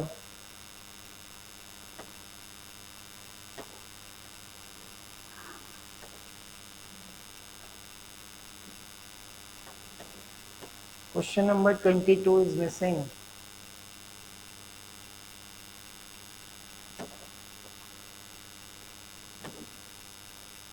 ट्वेंटी थ्री देखिए, summer is a hot season but summer of last year was very hot. ठीक है, यहाँ पे लिखा समर जो था हॉट सीजन है, but summer of last year, जो लास्ट ईयर का समर था, तो आप खुद बताइए कि समर विंटर ये जब जनरल सेंस है, इनके साथ आर्टिकल की जरूरत नहीं है। यहाँ पर हमने लिखा summer is a hot season, इसमें कोई दिक्कत नहीं है, लेकिन लिखा but summer of the last year, ये लास्ट ईयर का जो गर्मी थी, तो क्या आना चाहिए यहाँ पर, समर से पहले आर्टिकल द आना चाहिए था, the summer of the last year was, तो यहाँ पर क्या आएगा, the summer is a hot summer, यहाँ आना चाहिए द समर। ठीक है, क्वेश्चन नंबर 24, द टीचर आज जॉन दैट वाई, देखो ध्यान रखना आप, कभी भी डब्ल्यू एच वर्ड के साथ में, बीच में अगर डब्ल्यू एच वर्ड आ रहा है, अगर डब्ल्यू एच वर्ड बीच में आए सेंटेंस के, तो उसके साथ कभी भी दैट का यूज नहीं करते हम। दूसरी बात, पहले यहाँ पे डब्ल्यू एच वर्ड आ गया तो उसके बाद में हमेशा सब्जेक्ट पहले आता है, उसके बाद हेल्पिंग वर्ब आती है। आगे जाओ, ठीक है ना, तो आप बताइए क्या गलती है। द टीचर आज जॉन दैट वाई, तो वाई लिख दिया, डब्ल्यू एच वर्ड बीच में है तो आर्टिकल दैट का यूज नहीं करेंगे, यानी कहाँ गलती है, सी ऑप्शन में गलती है, 3 नंबर क्वेश्चन में गलती है, 3 नंबर ऑप्शन में गलती है। क्वेश्चन नंबर नेक्स्ट, 24 हो गया, 25, अनलेस यू डू नॉट, देखो आपको कुछ वर्ड्स लिख देता हूं मैं यहाँ पर, जैसे unless, until, never, hardly, scarcely, rarely, barely, seldom, little, few, forbid, ये सारे जो वर्ड्स हैं ना, ये सारे के सारे, इनके साथ कभी भी नॉट, नेवर, सम, इन सब चीज़ों का यूज नहीं करते हम। ठीक है ना, तो आप ध्यान रखना, अनलेस यू डोंट पे, देखो अनलेस के साथ तो पहले से ही नॉट है, क्योंकि अनलेस होता क्या है, अनलेस नॉट पहले से लिया हुआ है, इफ के साथ जब नॉट लिखा जाता है, इफ नॉट को मर्ज करके हम क्या लिखते हैं, अनलेस, तो अनलेस में तो पहले से ही नॉट है ना, तो ये वाला नॉट गलत है, और ये नॉट गलत है, डू भी गलत है, तो ये नॉट नहीं आएगा तो हेल्पिंग वर्ब क्यों आएगी, डायरेक्ट आएगा यू पे, जिसका मतलब कहाँ गलती है, यहाँ पे गलती है, नॉट वाले, ये नोट करते रहे आप साथ के साथ। नेक्स्ट क्वेश्चन,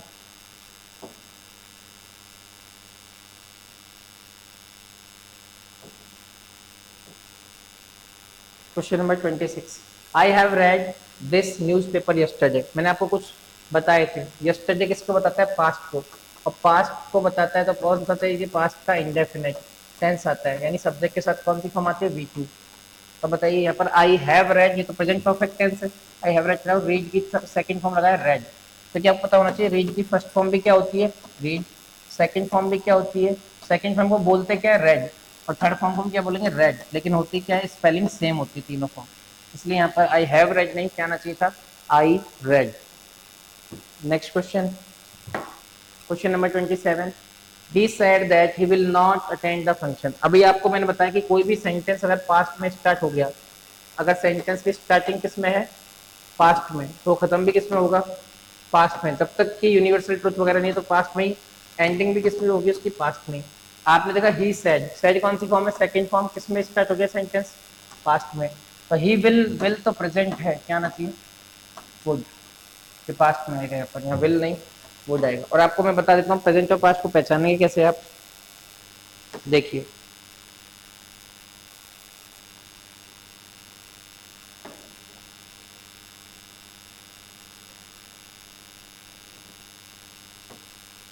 देखो प्रेजेंट पास्ट को पहचानेंगे कैसे, अगर प्रेजेंट में लिखा है सेंटेंस या फिर पास्ट में लिखा है तो पहचाने कैसे, प्रेजेंट या पास्ट है, तो आप ध्यान रखेंगे, पहला पॉइंट, अगर आपको लिखा मिले डू या डज के साथ वर्ब की फर्स्ट फॉर्म, तो ये कौन सा है, प्रेजेंट है।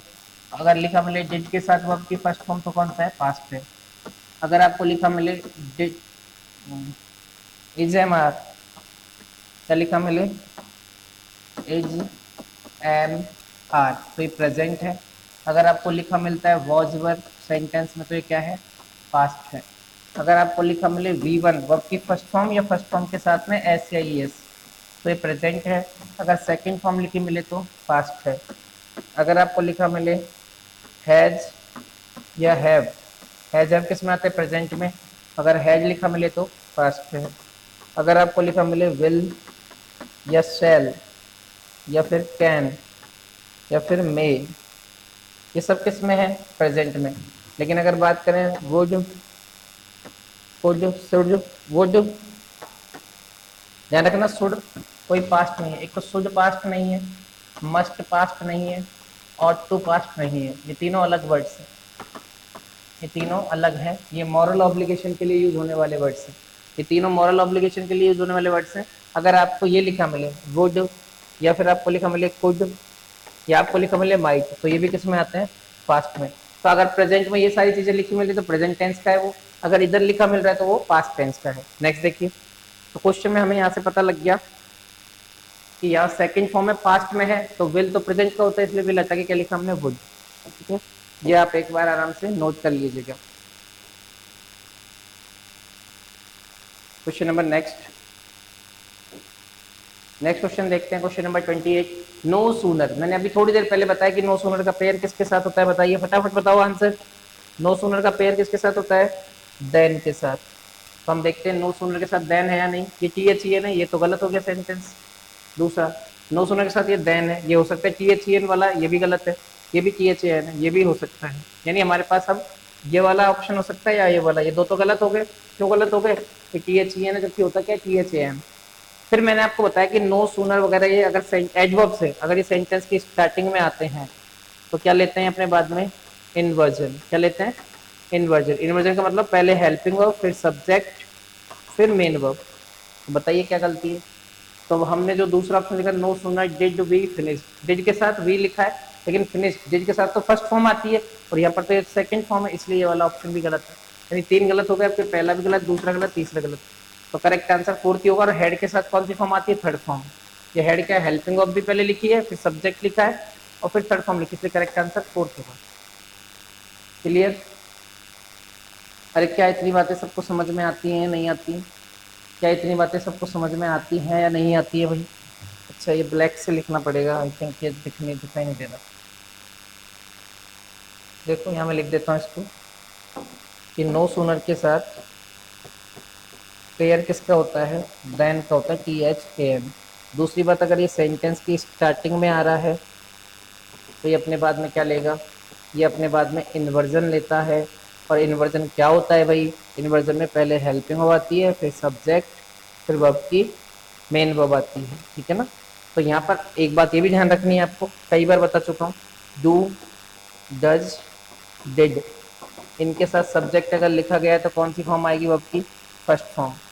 हेड के साथ सब्जेक्ट लिखा मिला है तो कौन सी फॉर्म आएगी, थर्ड फॉर्म, ठीक है। ये आपके इन्वर्जन के पॉइंट्स होंगे। Question number next 29, choose the correct option all दो। अब देखो ये भी अगर आप देखेंगे तो ये भी पेयर से है। आपको अगर लिखा मिले, क्या लिखा मिले, ऑल दो या फिर आपको लिखा मिले दो, ऑल दो या फिर लिखा मिले दो, ऑल दो या फिर क्या लिखा मिले, दो लिखा मिले। ये गहरा नहीं चल रहा है, इसको एक बार सही कर लेते हैं। अब ब्लैक कर लेते हैं, सब कुछ गहरा गहरा कर देते हैं। देखिए अगर आपको पेयर में होता है ऑल दो या फिर होता है दो, ऑल दो हो चाहे दो हो, इनका पेयर आप ध्यान रखें, या तो कॉमा, सिर्फ कॉमा लगा दें, या फिर यक्स के साथ में बनेगा। ठीक है ना। तब देखते हैं यहाँ पर क्या है। ऑल दो ही हैज हर्ट, पहली बात तो हर्ट की जो थर्ड हर्ट है ना, हर्ट, ये हर्ट वर्ब की first form, second form, third form, hurt की तीनों फॉर्म हर्ट होती है, हर्ट, हर्ट और हर्ट। ठीक है, देखो although he has hurt third form है, ये हर्टेड वैसे ही गलत हो गया, थर्ड फॉर्म में गलत लिखी, हर्टेड थोड़ी होती है, हर्ट होती है। He has hurt his leg, फिर देखो ऑल्दो के साथ बट का पेयर लगाए जो कि गलत है, ऑल्दो के साथ यट का होता है, स्टिल का भी नहीं होता, किसका होता है, यट का। ये रहा यट, ये रहा, सब कुछ सही लिखा है, तो यहाँ पर सेकंड ऑप्शन करेक्ट हुआ। Question number 30, choose the correct sentence. Has not the cast of the play meet. आपको भी थोड़ी देर पहले ही मैंने बताया कि अगर आपको हैज हैव लिखा मिले तो मेन वर्ब कौन सी आती है, इनके साथ थर्ड फॉर्म आती है, सब्जेक्ट आ जाए बीच में कोई नहीं, तो हैज के साथ ये तो क्या हो गया, हैज नॉट, ये पूरा का पूरा क्या हो गया, सेंटेंस का सब्जेक्ट। तो मीट कौन सी फॉर्म है, फर्स्ट फॉर्म है, जो कि गलत हो गया, क्योंकि हैज के साथ थर्ड फॉर्म आती है। Has the cast of the play not met, ठीक है, for rehearsal yet, maybe ये आंसर हो सकता है, क्योंकि हैज के साथ देखो यहाँ पर नॉट बाद में लिखा है, ठीक है, मैच भी थर्ड फॉर्म है, मीट की थर्ड फॉर्म मीटेज नहीं होती, यानी ये ऑप्शन गलत हो गया। हैजेंट के साथ नॉट नहीं आता, ये ऑप्शन भी गलत हो गया। भाई यहाँ पे नॉट लिख दिया तो दोबारा नॉट क्यों लिखा, तो करेक्ट आंसर ये हुआ, has the cast of the play not match, meet की थर्ड फॉर्म आई match. Next question, question number आपका 31, 50 क्वेश्चन करेंगे आज हम, ठीक है। क्वेश्चन नंबर 31 है आपका, choose the correct sentence, you are coming here today. Yes, ये आप क्वेश्चन पूछ रहे हो ना, क्वेश्चन पूछे तो इंटरोगेटिव आना चाहिए, लेकिन ये तो पूरा सेंटेंस असर्टिव लिख दिया, पॉजिटिव लिखा, गलत है। आर यू कमिंग हियर, ये हियर कुछ अलग है, देखो ये हियर होता है यहाँ, ये टाइम बताता है, ये प्लेस बताता है, यहाँ वहाँ प्लेस को बताता है, और एक होता है हियर, ये होता है सुनना।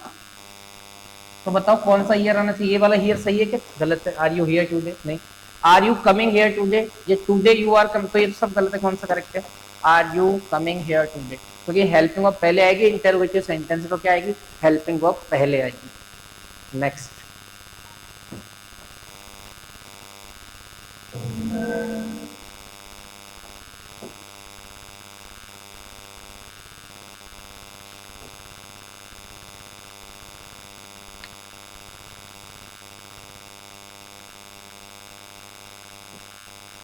Question number 32, choose the correct sentence, he not done. अब बताओ, ही के साथ डायरेक्ट थर्ड फॉर्म, सब्जेक्ट के साथ क्या कभी डायरेक्ट थर्ड फॉर्म आ सकती है क्या, बिल्कुल नहीं, नहीं आ सकती। सब्जेक्ट के साथ वर्ब की फर्स्ट फॉर्म आ सकती है, आ सकती है, सेकंड फॉर्म आ सकती है, आ सकती है, फर्स्ट फॉर्म के साथ ऐसे ही आ सकता है, आ सकता है। क्या सब्जेक्ट के साथ डायरेक्ट नॉट आ सकता है क्या, नहीं आ सकता। चलो, तो नॉट डन थर्ड फॉर्म, क्योंकि डू की फर्स्ट फॉर्म डू होती है, सेकंड फॉर्म क्या होती है, डिड, और थर्ड फॉर्म क्या होती है, डन। डू डिड डन ही होते हैं, ये डू की फॉर्म से। ही डिड नॉट डन, बताओ डिड नॉट के साथ कौन सी फॉर्म आती है, फर्स्ट फॉर्म, 50 बार बताया मैंने, डिड नॉट के साथ कौन सी फॉर्म आती है, वर्ब की फर्स्ट फॉर्म। तो डू डन तो थर्ड फॉर्म है, ये भी गलत। ही डिड नॉट डू सही है, दिस डिड ये करेक्ट आंसर हुआ, क्योंकि नॉट डन ये क्या है, गलत है। अरे बोलो हाँ या ना, क्या आपको इतनी बातें समझ में आती है, नहीं आती। आप इस पूरी की पूरी वीडियो को बहुत ढंग से, बहुत तसल्ली से, बिल्कुल संयम के साथ देखते रहना, तब आपको पता लगेगा कि इस पूरी वीडियो से आपके एग्जाम में कितने सारे क्वेश्चंस करेक्ट हुए हैं। देखिए next question number 33, you be expecting. पहली बात तो यू के साथ बी कैसे आया, ये गलत है। यू आर एक्सपेक्टेड, ये हो सकता है to have here in time, maybe you have been expecting, you have been expecting been here in time, ये भी गलत है। यू हैव बीन एक्सपेक्टिंग कैसे हो सकता है, एक्सपेक्टिंग हो ही नहीं है, ये भी एक्सपेक्टेड बीइंग कहाँ से आया, ये भी गलत। करेक्ट आंसर क्या है, you are expected to be here, क्योंकि एक्सपेक्ट की आईएनजी फॉर्म नहीं होती। Question number next, now that you had deserted me, ठीक है, नाउ दैट लिखा है सब में, नाउ दैट ठीक है, यहाँ तक ठीक है। नाउ दैट यू ठीक है, you had deserted, you have deserted, you will deserted, will के साथ फर्स्ट फॉर्म आती है, ये गलत होगी। यू हैव डेजर्टेड, ये हैव के साथ थर्ड फॉर्म है, यहाँ हैड के साथ थर्ड फॉर्म है, ये भी हैव के साथ, यानी दो प्रेजेंट दो पास्ट है। आई सेल हैव, ये प्रेजेंट में लिखा है, nothing to do with your future, और यहाँ पे किसमें है, ये पास्ट में, ये भी प्रेजेंट में, यहाँ पे भी I shall have nothing to do with you in future, ये भी ठीक है। तो दोनों सेम ऑप्शन हो गई। तो अच्छा देखो यहाँ पर लिखा है पास्ट में है, पास्ट से स्टार्ट, यहाँ पर प्रेजेंट गया आगे, तो इसलिए गलत है। यहाँ पे प्रेजेंट में लिखा है, आगे प्रेजेंट में लिखा हुआ है, यहाँ पे प्रेजेंट में, लेकिन आई एम हैविंग, हैव की आईएनजी फॉर्म नहीं होती, हैव की आईएनजी फॉर्म नहीं होती, क्योंकि ये स्टैटिव वर्ब है। कैसी वर्ब है, स्टैटिव वर्ब है, और स्टैटिव वर्ब की क्या नहीं होती, आईएनजी फॉर्म नहीं होती। अगर स्टैटिव वर्ब की आईएनजी फॉर्म नहीं होती तो ये क्वेश्चन करेक्ट आंसर क्या हुआ आपका, B4 Bombay, second option correct हुआ। Question number next 35, he told them that he could not attend the meeting as he is unwell। देखो ही के साथ यहाँ पर टोल्ड लिखा पास्ट है, कोई इशू नहीं है हमें। दैट ही कुड, ये भी पास्ट में, कुड पास्ट में आता है। एज ही इज, यहाँ पर किसमें चला गया, प्रेजेंट में, और प्रेजेंट में जाता ही सेंटेंस क्या हो गया है, गलत। पास्ट से स्टार्ट तो पास्ट में ही खत्म होगा। नेक्स्ट, ही टेल, देखो ही सब्जेक्ट है, टेल फर्स्ट फॉर्म है, और आप बताओ अगर आपका सब्जेक्ट सिंगुलर है तो फर्स्ट फॉर्म आती है एस या एस आता है, एस या ई एस आता है, तो ये तो वैसे ही गलत है, टेल्स होना चाहिए था, ये भी गलत है। ही टोल्ड, हमने देखा ही के साथ second form, them that he could, ये भी पास्ट है, कुड भी पास्ट में आता है। Attend the meeting, he was, ये भी पास्ट है, यानी सारा सही लग रहा है, यही करेक्ट आंसर है। यहाँ देखते हैं, ये पास्ट है टोल्ड, लेकिन माइट नॉट अटेंड, ये भी पास्ट है मान लेते हैं, लेकिन as he being, direct being कैसे आगे, हेल्पिंग ऑफ नहीं लिखी, इसलिए करेक्ट आंसर कौन सा हुआ, थर्ड ऑप्शन इसका करेक्ट हुआ। सारा चीज पास्ट में आंसर होगा। Next question, question number 36, had you not misbehaved with your superiors you do not have come to this story pass, ठीक है, टू दिस सॉरी पास। देखते हैं, देखो had you not, had you not, had you not सब में है, had you not misbehave, had you not misbehave, had के साथ थर्ड फॉर्म ही आती है, और सब में थर्ड फॉर्म लिखी हुई है। With your superiors, with your superiors, with your superiors, with your superiors, यानी शुरू में कहीं पर गलती नहीं है। यू वुड नॉट, अब आप ढंग से देखो, मैंने आपको, देखो मैंने आपको क्या ये चीज़ें बताई हुई है, क्या ये चीज़ें मैंने आपको बहुत अच्छे से डिस्कस की हुई है क्या, तीन आपके, ये देखिए इधर, आपको ये चीज़ मैंने डिस्कस की हुई है क्या, बताइए भाई, कि आपका सब्जेक्ट के साथ हेड प्लस V3 आए तो आगे क्या आता है, सब्जेक्ट के साथ वुड हैव के साथ वर्ब की थर्ड फॉर्म आती है, यही बताया हुआ था। अगर मैं इफ हटा देता हूँ इसमें से तो इसका क्या हो जाएगा, ये इन्वर्जन, और इन्वर्जन में पहले हेड आ जाता है, फिर सब्जेक्ट, फिर V3, लेकिन आगे क्या आता है, फिर आगे सब्जेक्ट के साथ वुड हैव प्लस वर्ब की थर्ड फॉर्म आती है। सेम क्वेश्चन है या नहीं बताइए, अरे बोलिए, क्या आपको इतनी बातें समझ में आती हैं, अरे हाँ या ना तो बोलो। चलो देखो इस क्वेश्चन को देखो, सब में हेड के साथ वर्ब की थर्ड फॉर्म है, सब्जेक्ट के साथ कोई दिक्कत नहीं है, यानी आगे क्या आना चाहिए, अब भाई आगे इन्वर्जन में दिया है ना कोई क्वेश्चन, यानी हेड के साथ सब्जेक्ट प्लस V3 दिया है आपको, यानी ये कंडीशन है पूरी आपकी, तो रिजल्ट जो होगा वो रिजल्ट किस में आना चाहिए, सब्जेक्ट के साथ वुड हैव के साथ वर्ब की थर्ड फॉर्म में, ढूंढ ऑप्शन, यहाँ रहा वुड, लेकिन हैव प्लस V3 ये भी हो सकता है, अरे भाई ये भी हो सकता है, और यही करेक्ट होना चाहिए। नेक्स्ट देख लेते हैं, माइट नॉट, लेकिन हैव नहीं है, ये भी गलत हो गया। यहाँ पर देखना शुड नॉट आ गया, ये भी गलत है, हैव भी नहीं है। यहाँ पर यू वुड नॉट है, लेकिन यहाँ पर भी हैव नहीं है। करेक्ट आंसर A4 एप्पल, या 1 करेक्ट आंसर हुआ आपका। Next question is, the teacher asked me that student why he had not done, कोई इश्यू नहीं है हमें, आपको मैंने पहले भी बताया, दैट WH वर्ड अगर बीच में आ गया है तो पहली बात तो यहाँ पर दैट का यूज नहीं होगा। दूसरी बात, पहले यहाँ पर क्या आएगा, सब्जेक्ट आएगा, उसके बाद ही हेल्पिंग वर्ब मेन, फिर मेन वर्ब आएगी, फिर ऑब्जेक्ट आएगा। क्योंकि WH वर्ड अगर बीच में आ रहा है तो आगे असर्टिव सेंटेंस होना चाहिए, क्योंकि ये नरेशन का पार्ट है। नरेशन आपने पढ़ा होगा कि जब भी हम इंटरोगेटिव सेंटेंस का डायरेक्ट से इनडायरेक्ट बनाते हैं तो कंजंक्शन के नाथ में वही WH वर्ड आपको कंजंक्शन में लिखना होता है, और कोई भी दैट वगैरह का यूज हम नहीं करते हैं। और नरेशन का एक रूल भी ये होता है कि आपने अगर कंजंक्शन यूज कर लिया तो उसके बाद हमेशा असर्टिव सेंटेंस ही आगे लिखा जाता है, इंटरोगेटिव नहीं। तो हमने देखा यहाँ पर इस वाले क्वेश्चन को देखो, पहले the teacher asked that the student why, WH word आया, ही हैड नॉट डन, कोई इशू नहीं है, ये पूरी तरीके से सही है, तो द करेक्ट सेंटेंस यही है। अब देख रहे थे इसमें क्या गलती है, the teacher asked the student, that आगे देखो WH वर्ड के साथ, इसलिए गलत हुआ। The teacher asked the student why he not, helping of need direct not कैसे आएगा, ये भी गलत है। और यहाँ पर क्या लिखा है, यहाँ WH वर्ड डायरेक्ट नॉट, ये भी गलत है, इसलिए correct answer 1 is correct answer हुआ। Question number next, question number 38, which of the following has a correct structure of a question, आपको बताना है कौन सा इसका करेक्ट स्ट्रक्चर है। देखिए डज कितनी बार बता, देखो हैव है ना, हैव हमारे पास इसकी 3 फॉर्म होती हैं। फर्स्ट फॉर्म क्या होती है, हैव, सेकेंड फॉर्म क्या होती है इसकी, हैड, और थर्ड फॉर्म भी क्या है, हैड। अच्छा, इसकी V1 के साथ जो ऐसे एस वाली फॉर्म है ना, वो है इसकी हैज है, ठीक है। और आपको एक बात बहुत अच्छे से पता है कि डू हो चाहे डज लिखा हो चाहे डिड लिखा हो, इन सब के साथ सब्जेक्ट अगर लिख दिया तो कौन सी फॉर्म आएगी आगे, हमेशा वर्ब की फर्स्ट फॉर्म आएगी। यहाँ लिखा डज एंड हैज, तो हैज तो फर्स्ट फॉर्म नहीं है, तो ऐसे ही इस वाला है, इसलिए गलत हुआ। हैव एन ए कार, ये पूरी तरीके से गलत है। Did and has a car, does and have a car, बताइए डिड के साथ ये फर्स्ट फॉर्म है क्या, नहीं, तो ऐसे ही इस वाली फॉर्म में, ये भी गलत।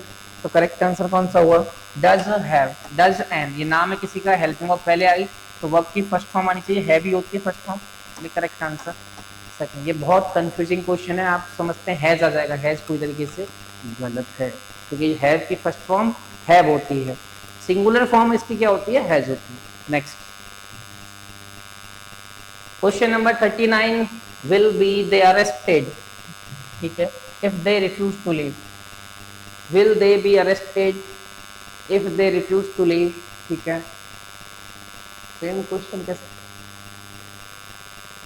Will they be arrested if they refuse, पहली बात तो देखो यहाँ पर विल बी, ये डायरेक्ट नहीं आ सकता, बी कैसे आएगा भाई, विल के साथ पहले आपको क्या लिखना था, सब्जेक्ट लिखना था, उसके बाद बी प्लस वी वर्ब की थर्ड फॉर्म लिख सकते हो, सब्जेक्ट तो आता पहले, यहाँ सब्जेक्ट पहले है, बी अरेस्टेड भी ठीक है, इफ दे रिफ्यूज ये फर्स्ट फॉर्म है, और ये फर्स्ट फॉर्म के अकॉर्डिंग यहाँ लिखा हुआ है नहीं, प्रेजेंट टेंस की बात होगी, ये मे भी करेक्ट आंसर हो सकता है।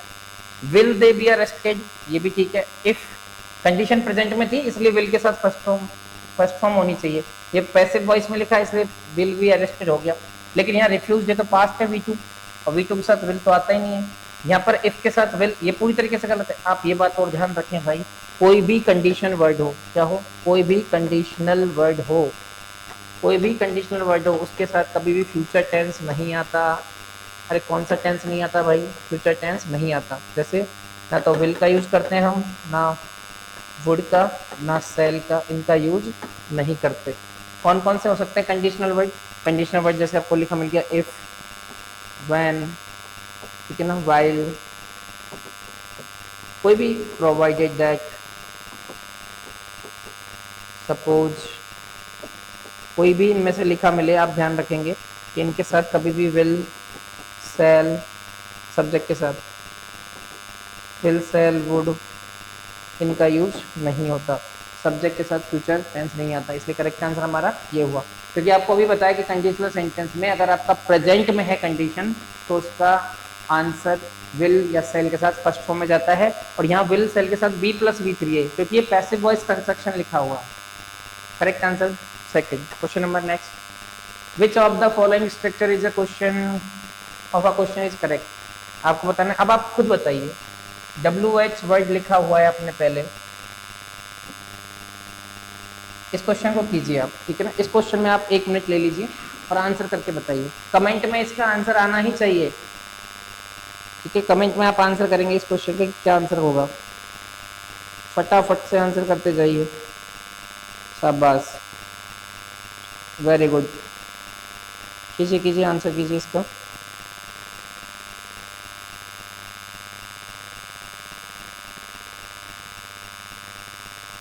क्या आंसर किया भाई आप लोगों ने इसका?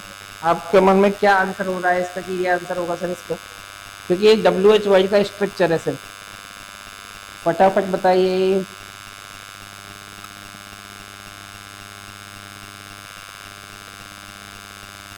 देखिए, WH वर्ड लिखा है, Y didn't. Y didn't, didn't के साथ में टोल्ड आएगा क्या? नहीं, डिड के साथ फर्स्ट फॉर्म आती है, इसलिए गलत है। वाई यू, अब आप इंटेरोगेटिव लिख रहे हो तो सब्जेक्ट पहले आ सकता है क्या यहाँ पर? नहीं, इंटेरोगेटिव में सब्जेक्ट पहले नहीं आता। वाई डिडंट यू दैट, तो इसके साथ वो कहाँ है भाई? मेन वर्ब तो है ही नहीं, तो ये भी गलत है, ये भी गलत है, ये भी गलत है। करेक्ट आंसर यही होगा सही, वाई डिडंट यू, और डिड के साथ फर्स्ट फॉर्म ये रही, और इंटरोगेटिव है। सेंटेंस में हेल्पिंग ऑफ भी पहले लिखी हुई है। आपका मतलब समझ रहे हो भाई, WH वर्ड से स्टार्ट हो रहा सेंटेंस तो क्वेश्चन मार्क लिखा है तो पहले हेल्पिंग ऑफ आएगी। बीच में अगर WH वर्ड होता, अगर बीच में होता ये, तो हम पहले क्या लिखते? सब्जेक्ट, फिर हेल्पिंग वर्ब, फिर मेन वर्ब, अरे हाँ है ना, फिर ऑब्जेक्ट और लास्ट में क्वेश्चन। क्लियर है नहीं है? क्या इतनी बातें आपको समझ में आती है नहीं आती? Very good.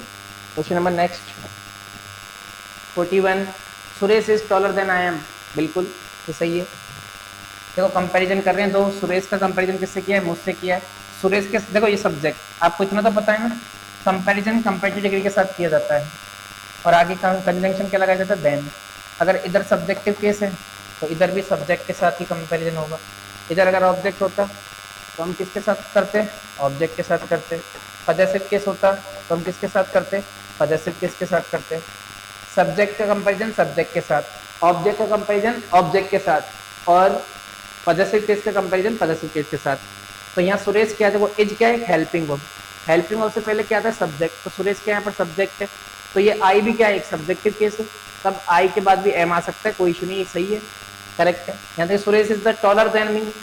अब देखो सुरेश क्या है? सब्जेक्ट है, क्योंकि हेल्पिंग वर्ब से पहले आया तो सब्जेक्टिव केस है, और ये मी क्या है? ऑब्जेक्ट है, तो सब्जेक्ट का ऑब्जेक्ट से नहीं हो सकता। सुरेश इज द टॉलेस्ट, जब दो में बात हो रही है तो दो में कंपैरेटिव डिग्री आती है, ना कि टॉलेस्ट सुपरलेटिव डिग्री। और यहाँ पर क्या है? सुरेश इज मोर, टॉलर लिख ही दिया तो मोर क्यों लिखा है? ये भी गलत है। ठीक है भाई, अरे हाँ या ना भाई? आपको ये बात तो पता है ना कंपैरेटिव डिग्री कैसे बनती है? कंपैरेटिव डिग्री कैसे बनती है? या तो लास्ट में क्या लिखा मिलता है? ER, या फिर लास्ट में क्या लिखा मिलता है? IOR, या शुरू में क्या लिखा मिलता है? मोर, या शुरू में क्या लिखा मिलता है? लेस। अब आप बताओ, ER OR भी लगा दो, ER OR भी लगा दो, फिर मोर भी लगा दो, तो दोनों तरीके से गलत हो गया, इसलिए करेक्ट आंसर A4 ट्रिपल हुआ। Question number 42, I am living here since 1995। Very good. Which following, अब आपको पता है सिंस 4 का मैं आपको बता चुका हूँ पहले, अरे हाँ है ना? सिंस 4 का आपको अभी भी बताया नहीं बताया मैंने? बताओ भाई, सिंस 4 का मैंने अभी आपको बताया कि अगर यहाँ पर पास्ट का एक ही टेंस लिखा हो, पास्ट का एक ही टेंस लिखा हो, तो यहाँ पर हैज़ या हैज़ के साथ या तो वर्ब की थर्ड फॉर्म आती है, या फिर क्या आता है? हैज़ हैव के साथ में बीन प्लस वर्ब की फर्स्ट फॉर्म प्लस ING आता है। अरे बोलो हाँ है ना? क्या इतनी बातें आपको समझ में आ रही हैं? क्या आपके भेजे में इतनी बातें घुस रही है नहीं घुस रही? क्या इतनी बातें आपके दिमाग में सीधी की सीधी अटैक कर रही है नहीं कर रही? तो आप ध्यान रखें, इन सभी नोट्स को बहुत प्यार से बहुत तरीके से बनाएं। आप देखना 4th ग्रेड की इंग्लिश में 15 नंबर चुटकी बजा के आएंगे। देख, I am living here since 19, since के साथ 1995 ठीक लिखा है, लेकिन आई एम नहीं होगा, ये गलत है। आई हैव बीन लिविंग, हाँ ये हो सकता है, हैव बीन के साथ लिविंग सिंस, ये पूरी तरीके से सही है। आई वर नहीं होगा, आई वॉज नहीं होगा, तो करेक्ट आंसर B4 बॉम्बे इसका करेक्ट आंसर हुआ। Next number, question number 43, choose the grammatically correct sentence for the options given now. No sooner बहुत बार आया, देखो नो सूनर के साथ पहले तो पेयर देखो देन का है या नहीं है। No sooner examination all the bank, पहली बात तो पहले में तो ऑप्शन देन ही लिख रखा, यहाँ पर भी देन नहीं है। यहाँ पर नो सूनर के साथ क्या लिखा है? देन लिखा हुआ है। यहाँ पर नो सूनर के साथ देन लिखा है, लेकिन THAN, ये वैसे ही गलत है, करेक्ट आंसर यही होगा। हमको डायरेक्ट मिल गया, THAN होना चाहिए, नो सूनर के साथ देन का पेयर होता है, बाकी सारे गलत ऑप्शन हैं। क्वेश्चन नंबर नेक्स्ट 48, देखिए, choose the correct sentence, she is clever than her cousin. वो क्लेवर है किससे? हर कजन से। तो क्लेवर के साथ देन लगाया तो क्लेवर तो पॉजिटिव डिग्री क्लेवरर होना चाहिए, ये गलत है। सी इज मोर क्लेवरर, ये तो अब आपने कंपेरेटिव डिग्री भी लिख दी और यहाँ पर मोर भी लगाया, इसलिए ये भी गलत है। She is cleverer than her cousin, most आएगा नहीं क्लेवर के साथ, तो ये दो की बात है तो मोस्ट नहीं आएगा, देन का correct answer she is cleverer than her cousin. Next question number 45। देखो आपको लिखा मिले वन ऑफ, वन ऑफ के बाद हमेशा ध्यान रखें नाउन कैसी आती है, हमेशा प्लूरल आएगी, क्योंकि इनमें से किसी एक की बात है तो ये ज्यादा होने चाहिए, और आगे जब हेल्पिंग ऑफ आएगी तो हेल्पिंग ऑफ कैसी आएगी, फिर सिंगुलर आएगी, हेल्पिंग ऑफ कैसी आएगी, सिंगुलर। लेकिन कभी कभार वन ऑफ के बाद नाउन तो हमें पता है प्लूरल आएगी, और वो डायरेक्ट हेल्पिंग ऑफ ना देके क्या देता है, हु, आपको क्या देगा, 3 वर्ड दे देगा ये वाले। अगर डायरेक्ट हेल्पिंग ऑफ देता तो हम क्या आंसर करते, क्या आंसर करते, सिंगुलर हेल्पिंग ऑफ। लेकिन इनके बाद वो क्या देता है, हु, whom, which, या who, हम, इस टाइप के, दैट, इस टाइप के देगा।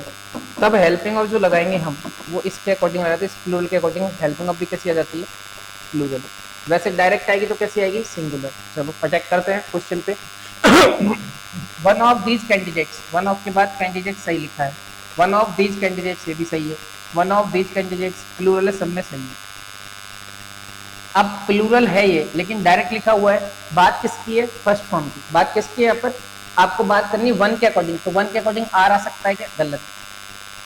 वन एक कैंडिडेट के लिए इज आ सकता है, बिल्कुल आ सकता है।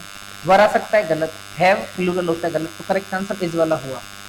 अरे बोलो हाँ या ना, क्या इतनी बातें आपको समझ में आ रही है, नहीं आ रही? आपको बहुत शिद्दत से इन वीडियोस को देखना है, मैं रेगुलर अपडेट दूंगा आपको, रेगुलर आपके पास वीडियो जाएंगे, आपको रेगुलर क्वेश्चंस कराए जाएंगे, आपको पूरा फोकस इधर रखना है। बोल next question is question number 46। He said that the fires were to be kit. उसने कहा कि फायर्स को क्या कहिए, आग। एक मिनट, आप एक बार देखिए क्वेश्चन को, देखिए आंसर कीजिए, पानी पी के।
देखिए ही सेड दैट, अब आपका सेंटेंस पास्ट से स्टार्ट है ना, पास्ट से है, दैट द फायर वर्स यही पास्ट है, लिट मतलब आज चमकता हुआ, तो ये करेक्ट हुआ पास्ट में। Shyam told me, Shyam told से सेकंड फॉर्म है, लेकिन एम कहाँ से आया यहाँ पर, तो प्रेजेंट में आ गया। यहाँ पे पास्ट से चालू है, लेकिन ये हैड नॉट वाटरिंग, हैड के साथ वर्ब की थर्ड फॉर्म आती है, आईएनजी फॉर्म नहीं। और यहाँ पर क्या है, आज, ये सेकंड फॉर्म है, पास्ट से स्टार्ट है लेकिन प्रेजेंट लिख दिया, ये गलत है। तो करेक्ट आंसर क्या हुआ, वन, इसका आपका करेक्ट आंसर हुआ। Question number next, question number 47 is just around the corner, यानी देयर इज, जस्ट अराउंड का कॉर्नर होना, there is a fantastic bakery and a small supermarket. तो ये तो दो चीज हो गई, तो इज कैसे है, ये गलत है। After all the gardening we did the sun shining on the flower beds make, भाई सन तो सिंगुलर है ना, सन शाइनिंग तो सिंगुलर, तो यहाँ पर मेक कैसे, मेक्स आना चाहिए, तो ये भी गलत है। जैक अलोंग विद, ये जैक क्या है, यहाँ पर सब्जेक्ट है, अलोंग विद क्या हो गया, प्रपोजिशन है, तो ये सारा का सारा क्या है यहाँ पर ऑब्जेक्टिव केस है। तो जैक सिंगुलर है, तो यहाँ पर इज लिखा है, is sharing a car to attend a wedding, ये करेक्ट है C. There is according to, किसके अकॉर्डिंग, ये तो बताया नहीं, गलत हो गया, अरे हाँ है ना। चलो क्वेश्चन नंबर नेक्स्ट देखते हैं। Question number 48, do you go to college yesterday, पर जब यस्टरडे की बात है तो डू प्रेजेंट की बात है, ये नहीं आएगा। डज प्रेजेंट की बात है, ये भी नहीं आएगा। डिड यू गो, ये ठीक है। टू कॉलेज यस्टरडे, ये गलत है, यस्टरडे लास्ट में आएगा, यस्टरडे टाइम वाला सेंटेंस हमेशा कहाँ लिखा जाता है, लास्ट में लिखा जाता है। Question number 49 is the old car moved much more faster than the new car. देखो मच मोर देन फास्टर क्या होता है, जब आपने फास्टर लिख दिया तो मोर कहाँ से है, फास्टर लिख दिया तो मोर कहाँ से है, मच मोर फास्ट, ये भी गलत है, क्या आएगा, much faster than the new car, correct answer C. Question number 50 आज का लास्ट क्वेश्चन है ये, चूज द करेक्ट सेंटेंस, आपको बताना है इसमें से करेक्ट सेंटेंस क्या होगा। When I woke up, when I woke up, when I had woken up, ठीक है। When I woke up, he has already eaten breakfast, वो पहले ही खाना खा चुका था। तो आप बताइए जब आप जगे उससे पहले ही खा लिया, तो प्रेजेंट में चला गया, तो गलत। He has already eaten breakfast, ये करेक्ट है। When I had woken up, he had, ये दोनों हैड, दो एक बार दो सेंटेंस में दो हैड नहीं आ सकते, करेक्ट आंसर सेकंड हुआ। तो आज के हमने किए 50 क्वेश्चंस के एरर्स, मैं एक बार 50 या 100 क्वेश्चंस और लेके आऊँगा, एक वीडियो और आएगी आपकी। जब तक के लिए आप इन 50 क्वेश्चंस पर पूरा अपना कब्जा कीजिए, बहुत अच्छे से इनको देखिए। ड्रीम पाथ अकेडमी आपके लिए हर एक संभव प्रयास करेगी। अभी हम एक सीरीज डालेंगे पूरी, ये धीरे धीरे आप इनको देखते रहें। धन्यवाद, मिलते हैं आपसे कल।